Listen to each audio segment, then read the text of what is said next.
If someone in your crew broke their arm on site tomorrow, what would happen? I'll tell you exactly what would happen. Work stops, first aid responds.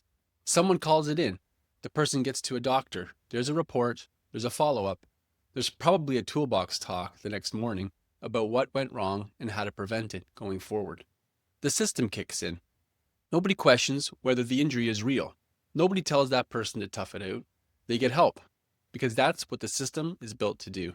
Now picture this, same crew, same site, but instead of a broken arm, one of your people is going through a divorce. Or maybe they've been drinking more than they should.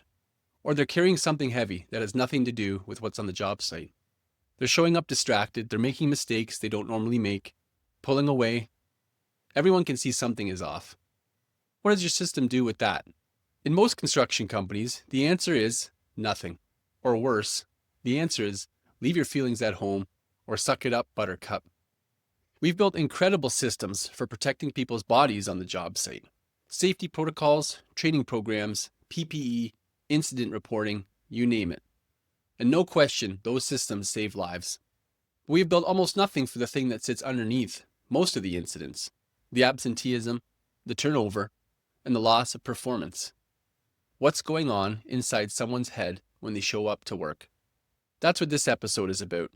Not a lecture on mental health, not a clinical breakdown, a practical conversation about why mental wellness belongs inside your safety program and what leaders in this industry can actually do about it. I'm Angelo Suntres. This is the human side of construction. Let's get into it. The default expectation in construction is that personal life stays outside the gate. Clock in, do your job, clock out. But that's not how people work. The accumulation of what's going on in someone's life, financial stress, relationship problems, loss, health concerns, all that small stuff piles up, and it all walks onto the job site with them every single day, whether they show it or not. Research from the Construction Safety Research Alliance at the University of Colorado found that one of the top causes of stress among construction workers is factors outside the job site. A lot of people might hear that and think, well, that's not my problem, it's personal. But here's the thing, it becomes your problem the moment it affects their focus, their judgment, or their safety at work.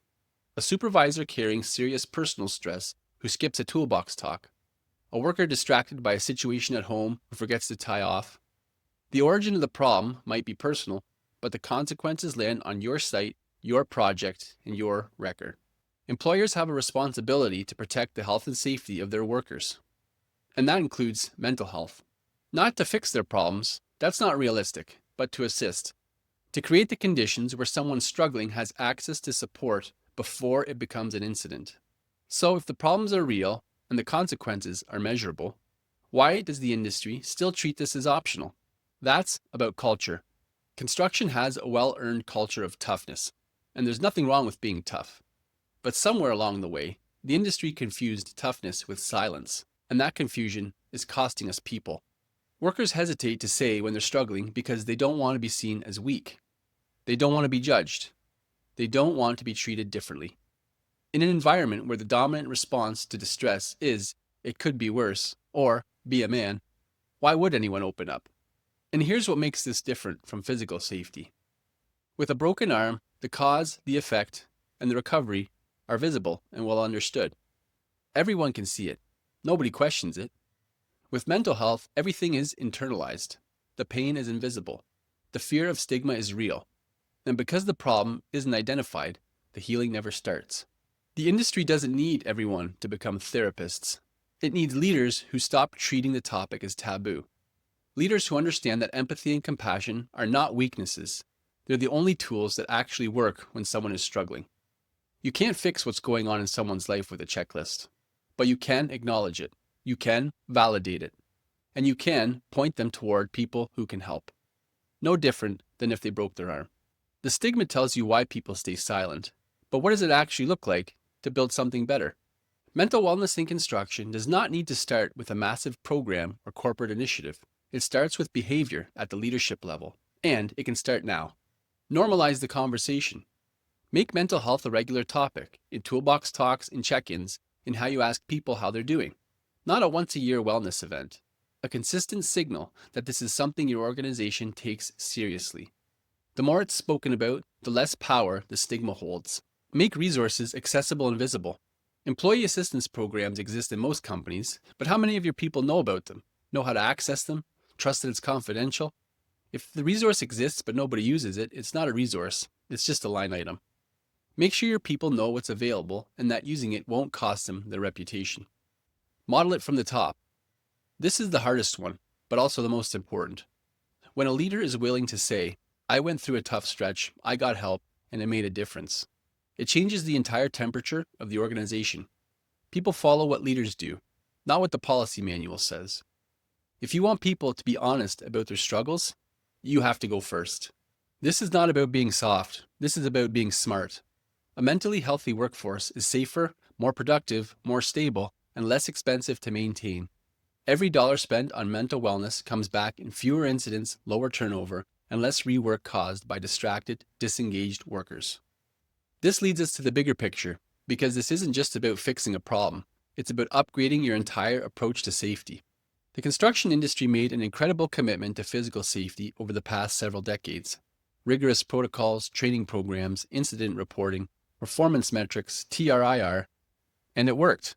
The industry has never been a safer place to work physically than it is right now. But we stopped at the body. We built systems that protect people from falls and struck-bys and electrical hazards, and built almost nothing that protects them from burnout, anxiety, depression, and the kind of slow-burning distress that leads to the mistakes those physical systems are trying to prevent. Health and Safety 2.0 is the idea that mental wellness is not a separate initiative from safety. It's part of it. It belongs in your safety program, in your strategic plan, in the way your leaders are trained, and in the way your organization measures its performance. When you integrate mental wellness into your health and safety culture, you're not just adding a program. You're closing the gap that's been sitting underneath your safety numbers for years. And you're sending a signal to your current workforce and everyone you're trying to recruit. This company protects the whole person, not just the parts you can see. So here's where I want to leave you today. If someone on your site broke their arm, you wouldn't tell them to walk it off. You wouldn't question whether the pain was real. You would get them help immediately without hesitation, because that's what your safety system is built to do. Mental health deserves the same type of response, not because it's trendy, not because it's the right thing to say at a conference, but because the consequences of ignoring it are showing up on your projects right now, in the incidents, in the turnover, in the disengagement, and the people who showed up today carrying something they will never tell you about unless you create the conditions for them to. Here's one thing I want you to do. The next time you ask someone on your crew how they're doing, and they give you the standard, I'm fine, or live in the dream, don't accept it. Ask again. Mean it. And be willing to sit with whatever the real answer is, even if it's uncomfortable. That's not soft. That's leadership. And it might be the most important safety practice you've never been trained in. I'm Angelo Suntres. This is the human side of construction. Let's get to work. There's a lot to do. If you're a leader in the construction industry and want to discuss how you are addressing workforce challenges in your organizations, or if you have a construction experience that you want to share with the world, we want to hear from you. Reach out to me at angelo@hsoc.one, that's ANGELO @hsoc.one, to see how we can work together.